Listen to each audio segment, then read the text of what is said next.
아멘. 감사합니다. 2022년 1월로 7월 6월까지 한 해 절반을 인도하신 하나님,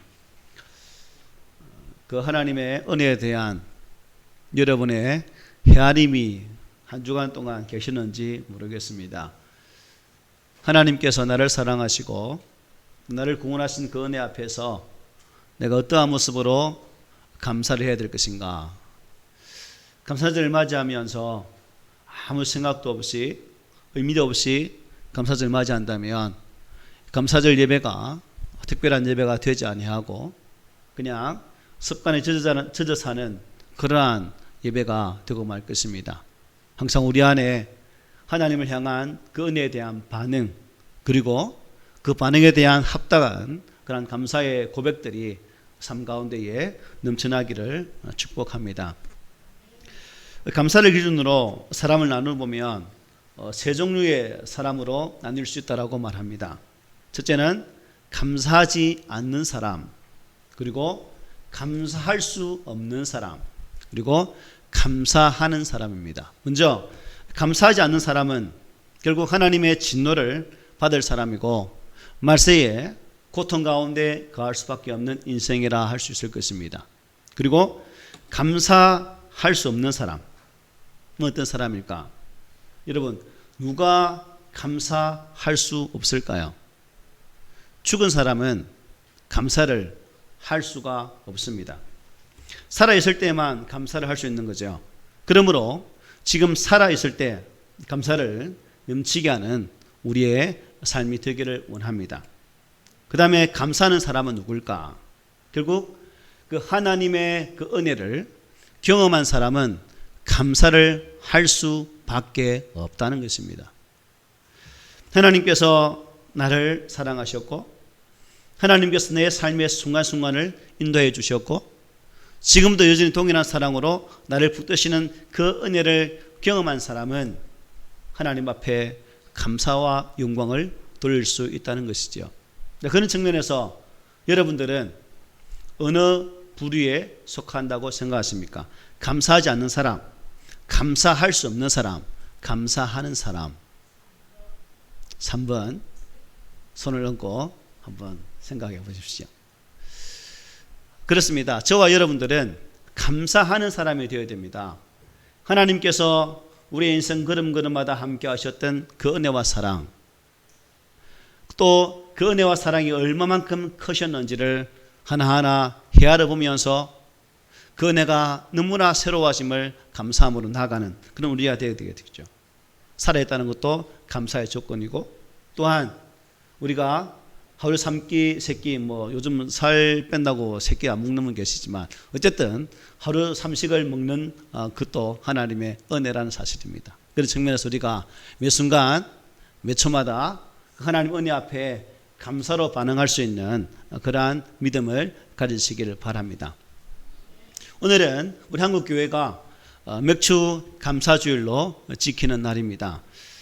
맥주절은 구약의 3대 절기 중에 하나인데 한국교회는 1년 중에 절반을 인도하신 하나님 앞에 감사하면서 나아가는 그러한 귀한 시간입니다.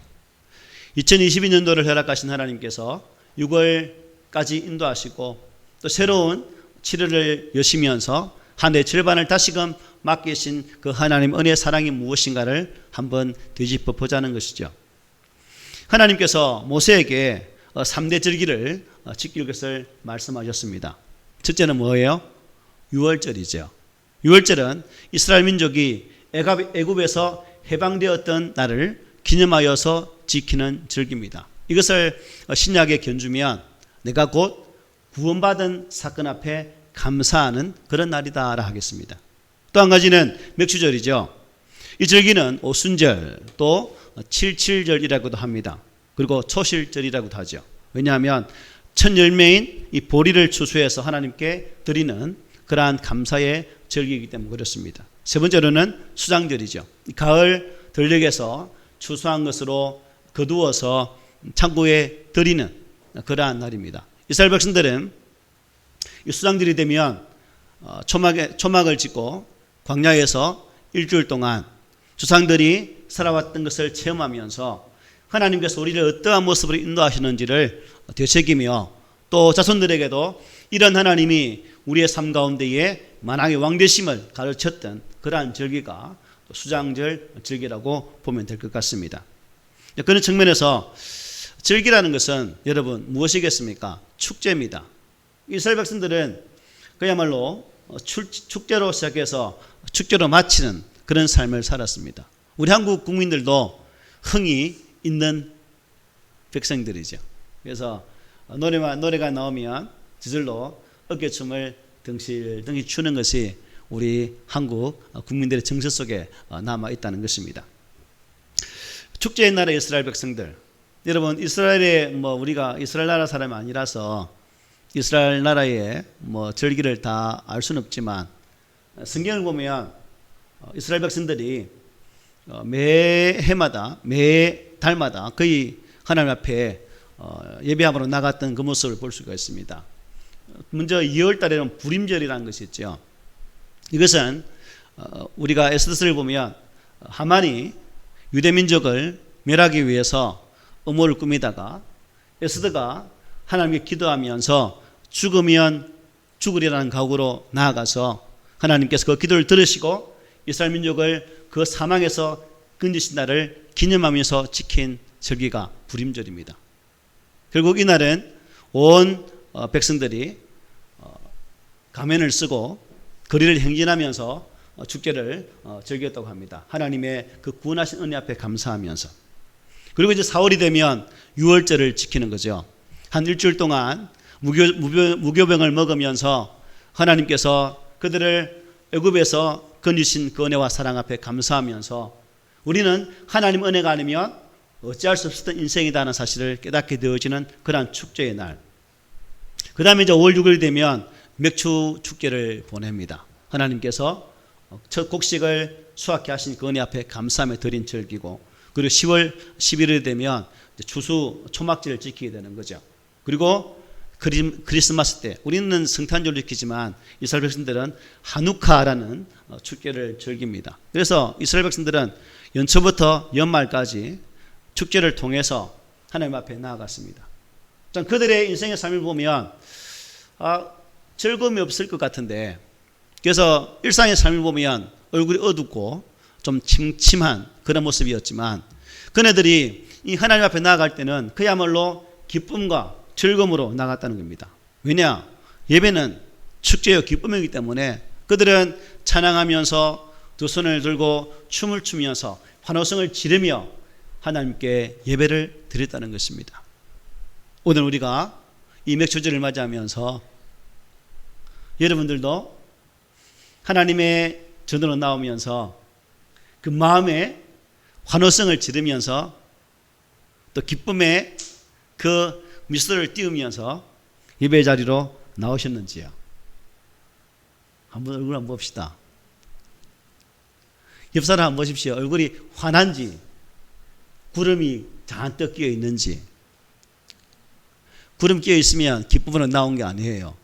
아직까지 세상 지루어 주님 내가 다 지워갑니다. 어찌할까요? 라는 고민이 잔뜩 묻어 있는 분들이죠. 그래서 우리는 이러한 절기를 맞이하면서 왜 하나님께서 택하신 백성들에게 맥주절을 지키라고 했을까? 오늘날 이 시대 현대인으로 살아가는 우리 또한 이 말씀을 대하면서 우리가 왜 이 맥주절을 지켜야 하는 것일까? 마땅히 우리가 이 맥주절에 대한 의미를 깊이 있게 되새기는 그런 작업들이 있어야 될 것이고, 또 그 속에 담긴 의미를 알게 되어질 때에 이것은 하라 말하는 말씀을 떠나서 당연히 지키게 된다는 것입니다. 지키라는 것은 명령이죠. 명령은 거부할 수 없는 그런 하나님의 분부입니다. 그런 측면에서 우리는 이 사실에 입각해서 6개월 동안 인도하신 하나님 그 은혜에 감사하며 내 마음을 다하여서 온전히 믿음으로 고백하는 그러한 감사의 절기가 되어야 될 줄 믿습니다. 여러분, 맥주절에는 어떤 의미가 담겨 있을까요? 제가 쭉 찾아보니까 이런 의미가 있더라고요. 첫째는 맥주절은 식물을 주신 하나님께 감사를 드리는 절기다라는 것입니다. 식물은 뭐예요? 우리가 먹는 거죠. 먹는 것. 식물은 농부가 수고해서 얻는 결실로 생각할 수 있습니다. 당연히 그렇죠. 저희 아이들에게 가르칠 때도 밥을 먹을 때 밥 한 톨 남기지 말라는 말을 자주 했습니다. 왜냐하면 할아버지가 그 더운 날 땡볕에서 일을 하면서 지은 곡식인데 흘리면 되냐. 그래서 우리 애들은 마지막 밥을 작게 먹으시면 남기지는 않습니다. 다 먹죠. 하나님께서 이러한 식물 주실 때에 그냥 농부의 수고만으로 가능합니까? 아니죠. 공기를 허락하셔야 되고 적당한 햇빛이 가미되어져야 되고 또한 수분이 가미되어지고 그럴 때에 결국 그 농부의 땀 흘림을 통해서 결실의 열매를 거두게 된다는 것입니다. 여러분은 지난 6개월 동안 어떠한 삶을 사셨습니까? 우리는 농사를 짓지 않지만 저마다의 삶의 자리에서 하나님이 허락하신 직장이라는 삶의 터전에서 땀 흘려 수고하였습니다. 또한 그 땀 흘림의 수고의 결과로 얻은 수입도 있을 것입니다. 이것은 내가 수고하고 얻은 것이지라고 말할 수 있겠지만 결국 그 또한 하나님이 내게 건강을 주셨기 때문에 가능했다는 사실 앞에 우리는 감사할 수밖에 없다는 거예요. 또 뭐냐면 맥주절은 성령을 보내주신 하나님께 감사를 드리는 절기라고 할 수가 있습니다. 맥주절은 오순절 또 칠칠절이라고 한다고 말씀했습니다. 초대교회가 탄생한 절기가 언제예요? 바로 오순절 날이죠. 마가다락방에서 주의 말씀에 의지해서 그들이 간절히 기도했을 때에 성령이 임하였고 또한 그 성령의 은혜를 입은 자들이 하나님의 교회를 온전히 출발하게 되어지는 복을 누리게 되었다는 것입니다. 또 한 가지는 맥주절은 말씀을 주신 하나님께 감사를 드리는 절기입니다. 여러분 출애굽했을 때 하나님께서는 모세를 불러 그에게 율법의 말씀을 주셨습니다. 그리고 그 말씀을 지켜 행하라고 분부하셨습니다. 율례의 말씀 삼가 지켜 행할 때에는 내가 보게 되겠지만 네 삶 가운데 보게 되겠지만 너희가 말씀을 떠나면 하나님께서는 저주하신다라고 심판하신다라고 분명히 말씀하고 계십니다. 그런 측면에서 하나님이 주신 그 말씀이 내게 있으므로 감사하는 그 절기가 바로 맥주절이다 하는 것이죠. 또 하나는 뭐냐면 맥주절은 우리가 무엇을 하든지 먼저 하나님께 감사하라는 의미가 담겨 있다는 거예요. 먹든지 마시든지 무엇을 하든지 하나님께서 나를 허락하신 그 은혜 앞에 감사하며 나아가는 삶. 그러니까 이런 측면에서 여러분 좋은 사람 만난 것도 감사가 되는 거죠. 또한 악한 사람을 만나서 고통당하는 것도 결국 뭐예요? 감사라는 거예요. 그래서 매 순간 하나님의 그 은혜가 아닌 것이 없기 때문에 우리는 그러한 것들을 통해서 감사하라는 것입니다. 결국 감사는 우리 믿음의 성도들의 삶의 자리에서 습관처럼 되어져야 하는 그러한 것임을 알 수가 있습니다. 여러분 아멘 하는 것처럼 감사가 우리 삶 가운데에 자연스럽게 나타나기를 주의 말씀으로 권면합니다. 아멘. 자, 이스라엘 백성들이 이제 맥주절 되면 이 보리를 드리고 또 그것을 거두어서 제사장 앞에 드리면 제사장이 그것을 흔들어서 하나님 앞에 올려드리는 그러한 절기를 드립니다. 자, 보리를 거두는 데 있어서 여러분 과정이 어떨까요? 먼저 이스라엘 백성들은 어떻게 했냐면 하나님께 감사하는 과정이 이렇습니다. 6월절이 시작되기 전날 밭에 나가서 보리를 이렇게 골라서 단을 묶습니다. 그리고 6월절 만찬이 끝나면 묶었던 그 단을 자릅니다. 그리고 잘라서 어떻게 할까요? 곡식을 틉니다. 그리고 그 틀었던 그 곡식을 어떻게 할까요? 알맹이는 불려야 되잖아요. 빻습니다. 빻. 그리고 클라요시라는 후라이팬에다가 이것을 볶습니다. 저는 이제 기억나는 것은 미숫가루 만들 때 집에서 보리하고 밀하고 콩 넣어서 볶았던 기억은 나요. 아마 그런 식으로 볶았던 것 같아요. 이걸 볶아서 어떻게 하냐면 고운 가루가 나올 때까지 13단계를 거쳐서 계속 간다고 합니다. 갈아서 그르고 갈아서 그르고 그렇게 해서 만든 최후의 그 고운 가루에 이제 감람유를 부어서 기름을 부어서 소재를 만듭니다. 그리고 그 소재를 누구에게 가져가냐면 제사장이 가져가죠. 그러면 제사장은 그 받은 소재를 가지고 하나님 앞에 흔들어서 영광을 돌리는 그러한 내용입니다. 이 내용이 레위기 23장 10절 11절에 그대로 기록되어 있습니다. 이스라엘 자손에게 말하 이르라 너희는 내가 너희에게 주는 땅에 들어가서 너희의 곡물을 거둘 때에 너희의 곡물의 첫 이삭 한 단을 제사장에게로 가져갈 것이요 제사장은 너희를 위하여 그 단을 여호와 앞에 기쁘게 받으심이 되도록 흔들되 안식일 이튿날에 흔들 것이며 라고 말씀하고 있다. 이 말씀에 의지해서 이스라엘 백성들은 항상 보리를 거두어서 이러한 예물을 주 앞에 드렸다는 사실입니다. 하늘에 보리가 깨어지고 떡이 되어지고 하나님의 제물이 되기까지 거쳐지는 그 과정, 결국 우리의 신앙은 매 순간 하나님의 은혜 앞에 헌신으로 반응하지 아니하면, 즉 성실함으로 내가 깨어지지 않으면 참된 예배자가 될 수 없다는 사실을 깨닫게 되는 거죠.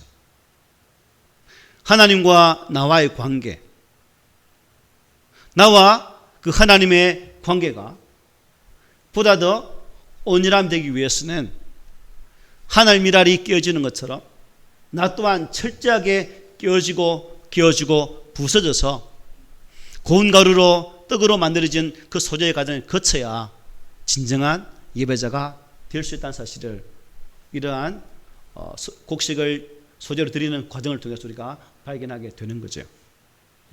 첫 곡식을 여러분 하나님께 드리는 것은 보리만이 아니었습니다. 이스라엘 백성들에게는 7가지 종류가 있습니다. 7대 소산, 보리, 밀, 포도, 무화과, 올리브, 석류, 또 뭐가 할까요? 종려 열매가 있습니다. 7가지를 드렸대요. 그런데 저마다 이 7가지 결실을 하나님께 드릴 때 그냥 아무렇게나 추수해서 드린 것이 아니라 가장 좋은 것으로 드릴 때 그 땅에서 그 땅에는 뭐냐면 그 열매, 그 과일 주산지에서 출하되어진 것으로 하나님께 드렸다는 거예요.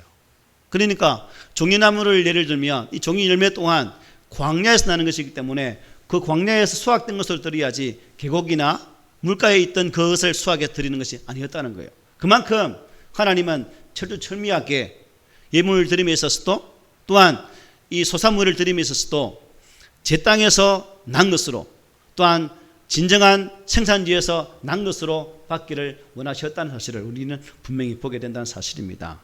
이것들을 여러분 이스라엘 백성들이 동네마다 수확해서 가져오겠죠. 황소구루마에 싣고 나올 때에 그들은 어떻게 나왔을까요? 그야말로 기쁘게, 그야말로 즐거움으로 소산물을 싣고 하나님께 드리는 그 마음이 너무나 감격스러워서 그들은 즐겁게 성전으로 나갔다는 것입니다. 생각해 보십시오. 그 절기에 수많은 이스라엘 백성들이 예루살렘 성전으로 모여드는 그 광경. 그래서 다윗이 하나님의 전을 벗개를 찾고 그 전에 안착할 때에 얼마나 즐거웠으면 옷이 벗겨지도록 그런 춤을 추었겠습니까? 예배드리면 이런 즐거움이 있는 것이고 기쁨이 있다는 거예요. 여러분 속에 이런 기쁨이 있습니까? 그리고 그 모든 예물이 모여지면 이제 제사장은 시편 30편을 낭독하고 또 이스라엘 백성들에게는 모두가 함께 낭독하는 말씀을 주셨습니다. 신명기 26장 3절이죠. 자, 우리 그런 의미에서 우리도 함께 낭독해 보겠습니다. 다 함께 시작. 그때의 제사장에게 나아가 그에게 이르기를 내가 오늘 당신의 하나님 여호와께 아뢰나이다. 내가 여호와께서 우리에게 주시겠다고 우리 조상들에게 맹세하신 땅에 이르렀나이다 할 것이요. 이 말씀을 함께 낭독하면서 하나님 앞에 예물을 드렸다고 합니다. 어떻습니까? 이 첫 열매를 드리는 이 성경의 과정을 보면서 여러분 얼마나 이스라엘 백성들이 첫 열매를 정성을 다해 드렸는지를 알 수 있을 수 있겠어요, 여러분? 가슴으로 와 닿습니까? 어땠습니까? 대충 아무 것이나 아무 데서나 난 것을 드린 것이 아니라는 거죠. 하나하나를 정말 정성을 다해서 하나님이 기뻐하시는 방법으로 드렸다는 것입니다. 하나님은 우리의 마음과 정성이 담긴 그 감사를 원한다는 거예요. 그래서 저는 목회를 배울 때 항상 절기가 오면 한 줄 앞에 감사 예물 봉투를 주부에 넣어서 드려라 그거 배웠기 때문에 그래야 일주일 동안 준비하면서 맞이할 수 있기 때문에 이걸 배웠기 때문에 항상 지난주에 주부에 있던가요 없던가요? 우리 교회 성도 아니구나. 어느 교회 산인중앙교회 성도들이에요? 오늘 우리 교회 오셨는데 감사합니다. 아이고, 어떡해. 왜 드렸냐면 그 봉투를 받고 과연 하나님께서 내 삶 가운데에 어떠한 모습으로 다가오시는가 곰곰이 기도하면서 그 은혜에 반응하면서 예물을 드리자는 의도로 드리는 거예요. 오늘 본문도 바로 그런 거잖아요. 그래서 준비된 예물 주일날 부랴부랴 와서 오늘 봉투에 또 주부에 또 들어있으니까 이제 그 꺼내가지고 넣는 모습이 아니라 미리 일주일 전에 드렸기 때문에 최소한 기도하는 마음으로 준비해서 드리는 감사 예물을 하나님께서 기쁘게 받지 않으실까라는 거예요. 준비된 예물, 정성이 가미되어진 내 마음의 진정한 감사가 표현되어지는 그러한 예물을 드리자는 의도에서 항상 먼저 드리는 것이니까 다음에도 드릴 때 그 의도를 아시고 그렇게 했으면 참 좋겠다는 생각이 듭니다. 여러분, 이 감사 생활은 결국 무엇일까요? 하나님을 영화롭게 하는 것입니다. 웨스트민스터 소리문답 1번에 뭐라 질문합니까? 사람이 죄를 지는 목적이 무엇인가에 대한 답은 이것이죠. 하나님을 영화롭게 하는 것과 그를 영원토록 즐거워하는 것이다. 이게 우리 인생이 믿음의 백성들이 가져야 할 신앙의 자세예요. 나는 하나님을 영화롭게 하는가? 그 하나님을 기쁘시게 하는 삶을 살고 있는가? 한번 따져보십시오. 하나님을 영화롭게 하는 삶이 무엇일까? 시인이 이렇게 노래했습니다. 감사로 제사를 드리는 자가 나를 영화롭게 하나니. 하나님의 영화로움은 나의 감사에 포함되어 있다라고 말씀하고 있습니다. 그렇기 때문에 감사 생활을 하는 사람은 사람의 제일 되는 목적을 신실하게 이루고 있는 분이다라고 정의를 내릴 수 있죠. 우리가 감사하면서 살 수 있는 내용들이 뭐냐면 감사하라는 말은 듣고 또 성경 속에서도 감사의 제목들을 말씀하지만 정작 감사를 하는 사람은 많다 적다 많지 않더라는 거예요. 누가복음 17장에 보면 주님께서 길을 가시는데 10명의 나병 환자가 예수께 나옵니다. 그들은 예수님께 자신들의 그 나병을 고쳐달라고 말씀하셨고 예수님은 그들의 요구하심에 현장에서 고치지 아니하시고 제사장들에게 가서 보이라라고 말씀하셨어요.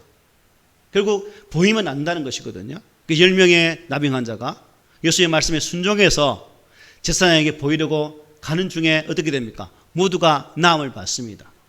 그런데 문제는 그 10명 중에 모두가 감사하던가요? 아니에요. 9은 온데간데 없고 한 명만 주께 나와서 감사를 드렸습니다. 그것도 누구예요? 이방인 사마리아 사람이. 그만큼 사마리아 사람만이 주께 나왔고 그 외의 사람들은 결국 유대인이란 말이거든요. 저와 여러분이 택한 백성이라면 우리 또한 그 9명의 유대인처럼 감사를 하지 않는 인생은 아닌가? 아니면 한 사람의 사마리아처럼 몇 순간 몇 초마다 함께 하신 그 은혜 앞에 감사하는 삶을 살고 있는가? 중요한 질문이죠. 이스라엘 백성들을 보십시오. 그들의 삶을 보면 참 불평과 원망은 그들의 입에서 떠나지를 않았습니다. 먹어도 불평하고 마셔도 불평하고 하나님께서 그들에게 새로운 땅을 약속하셨음에도 불구하고 그들은 원망과 불평을 일삼았습니다. 혹 이것이 그들만의 삶일까요? 우리들에게도 이러한 불평이 원망이 있지는 않습니까? 광야에서 불평하고 원망했던 이스라엘 백성들은 모두가 광야에 죽고 말았습니다. 그 거룩한 땅, 약속의 땅에 들어가지 못했다는 거죠. 그런 측면에서 우리는 감사를 하는 사람이 되어야 되겠죠. 그리고 범사에 감사하는 것은 하나님 뜻이라고 성경은 기록하고 있습니다. 범사에 감사하라. 이것이 그리스도 예수 안에서 너희를 향하신 하나님의 뜻이니라고 분명히 기록해 주고 있죠. 우리가 감사 생활을 하는 것이 하나님의 뜻이기 때문에 우리들은 보다 적극적으로 감사를 해야 됩니다. 하나님께서 범사에 감사하라고 하셨기 때문에 우리들은 내가 원하는 환경이나 내가 좋아하는 사람으로 인해서 감사해야 하고 또 내가 원하지 않던 환경과 상황 속에서 내가 힘들지라도 우리는 감사의 자리로 나아가야 된다는 것입니다.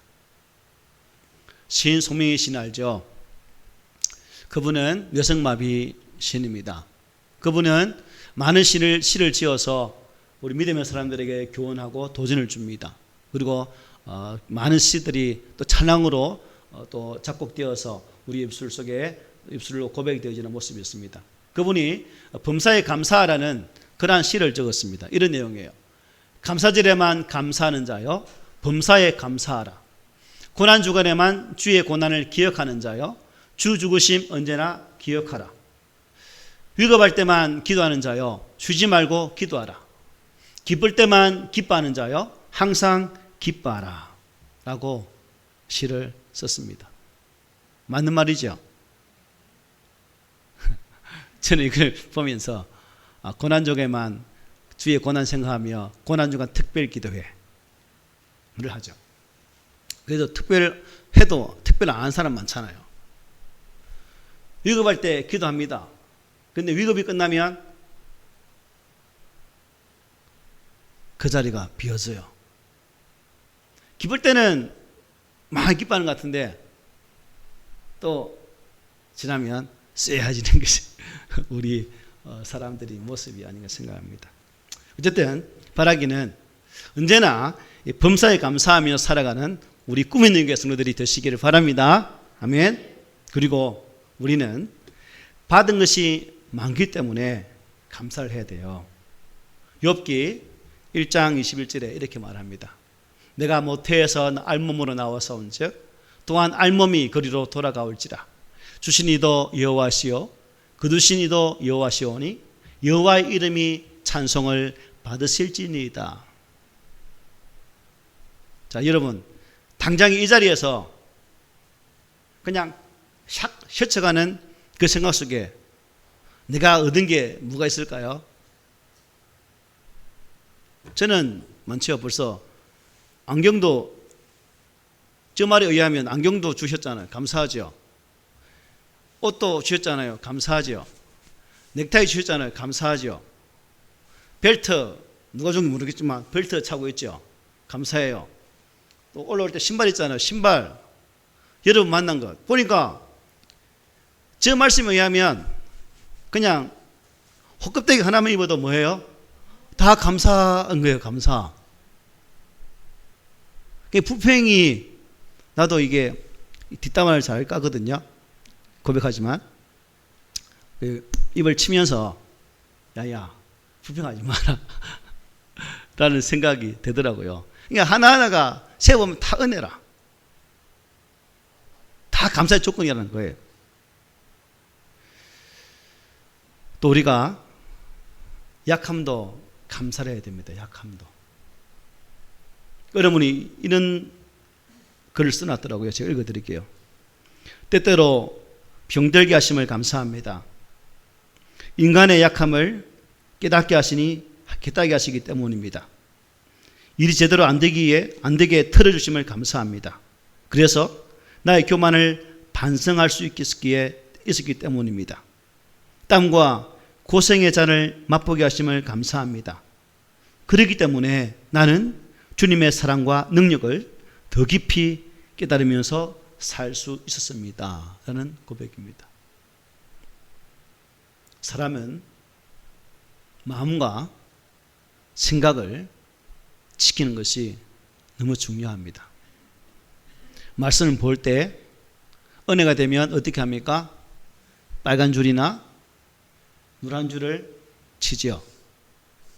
또 말씀을 들을 때 은혜가 되는 말씀은 기록을 하지요. 기록하지만 보면 좋은데 안 보면 의미 없음. 성경에 밑줄 쫙 칠지라도 그 밑줄 침이 그 시간에만 감동되어지고 그 시간을 떠나버리면 감동했다면 그것 또한 의미 없음이 된다는 것이에요. 그래서 마음과 생각을 지키는 것이 중요하다 하는 것입니다. 그래서 바울은 빌립보 4장 6절 7절 이렇게 말합니다. 아무것도 염려하지 말고 다만 모든 일에 기도와 간구로 너희 구할 것을 감사함으로 하나님께 아뢰라. 그리하면 모든 지각에 뛰어난 하나님의 평강이 그리스도 예수 안에서 너희 마음과 생각을 지키시리라. 아멘. 말씀하셨습니다. 그러므로 감사하는 사람이 성공적인 인생을 산다는 사실을 깨닫게 되죠. 하나님은 작은 일에 감사하는 사람에게 큰 감사거리를 주신다고 말씀합니다. 스펄전 목사님이 이렇게 말해요. 불행할 때 감사하면 불행이 끝나고 형통할 때 감사하면 형통이 연장된다라고 말을 했습니다. 아주 귀한 말 아닙니까? 그렇습니다. 감사는 낭비가 아니에요. 결코 손해도 아닙니다.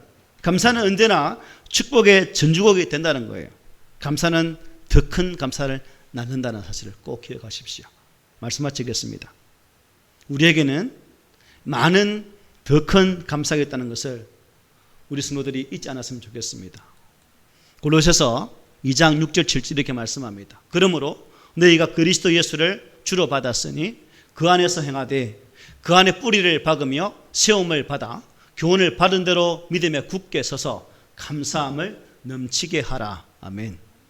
우리는 하나님께 많은 은혜를 받았습니다. 그 중에 가장 가치 있는 은혜는 예수 그리스도를 주로 믿게 되었다는 것입니다.